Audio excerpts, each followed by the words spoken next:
I'm now joined by Mr. Joseph Posta, who is the CEO of Multicultural New South Wales. Thank you so much for your time. Susie, thanks for having me, and great to see my community voices here as well at this wonderful event. Yeah, it is. So tell us about your the role that you play with Multicultural New South Wales. Yeah, thank you, and thanks for the opportunity. So we're a government agency. We have about 110 staff and about 1,300 interpreters and translators that operate across 146 different languages. So we've got your 24 languages covered, but no doubt you guys are growing rapidly, and you'll probably pick up some more languages in the not too distant future. But yeah, we do everything from sort of working with the Commonwealth Government and the community on refugee settlement, right through to working on community resilience, community engagement projects. We support hundreds of festivals and events and programs every year. And yeah, it's about building social cohesion and community relations. That's phenomenal, all that work you do. What kind of support can you offer the community when they reach out to you? Yeah, great question. So we do 3 different types of grant programs each year. We do 2 rounds of festivals and events grants, which are about supporting our grassroots organisations with, engaging, celebrating their communities, bringing different communities together, uniting around big cultural or religious days, these sorts of things.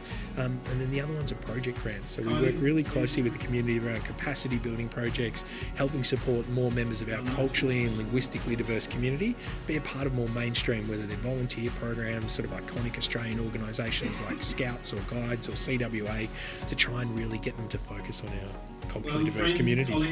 Absolutely essential. Yeah. Absolutely essential. Yeah, it's a great job. Yeah. Looking ahead, what kind of future support can you offer the community? What changes will be coming up as well? Well, I mean, after COVID, we've had almost no people migrating to Australia.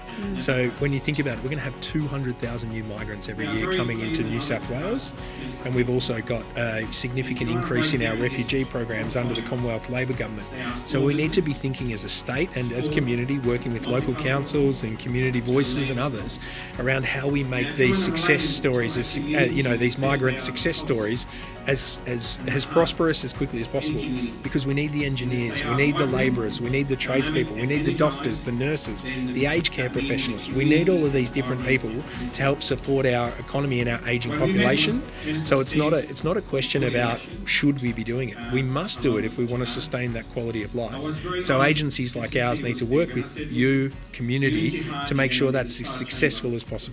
How can you provide support? Like you're saying, you're going to bring in, an extra couple of 100,000 new immigrants. What kind of infrastructure and support are you implementing to accommodate for that increase? Well, part of our job is being the voice back into government. So yes, absolutely, we've got to make sure that as an agency we're managing our grant programs and our initiatives. But equally importantly, we need to be thinking about how the rest of government, departments of housing, departments of education, departments of planning, these big clusters, are thinking about how they've got the community, the migrant voice, the new Australian voice at the centre of their thinking, not making decisions that were great in the 80s or 90s or what their lived experience is, but putting our newest Aussies at the centre of our decision-making processes. What are their barriers to access services? What are their barriers to understand government messaging, and how can we break down those barriers so they can get the help they need in a timely way, they can grow their skills, they can grow employment opportunities, and they can fundamentally make an economic and social contribution rather than feeling a sense of otherness for a protracted period. And my family migrated here in 1959 from Italy. It took them years and years and years to establish themselves. We can't have that luxury today. We need to help get these people in and making a contribution as quickly as possible. So it's obviously a phenomenal task, and there's a lot of government bodies involved, a lot of planning, a lot of strategies involved. I think people maybe take it for granted just exactly what needs to be done to put these measures in place. Really? Well, we're the most successful multicultural society, the most culturally diverse society in New South Wales on earth. That requires a lot of work, exactly to your point. But if we all chip in and we think about how to help support and fast track these people's journeys, we'll just add another really prosperous chapter to our state's future. Amazing. Take my hat off to you and team and government and all the things that need to be done to support the Australian population, and I really thank you for your time this evening. Likewise, thanks, and thanks for the amazing work your organisation does as well.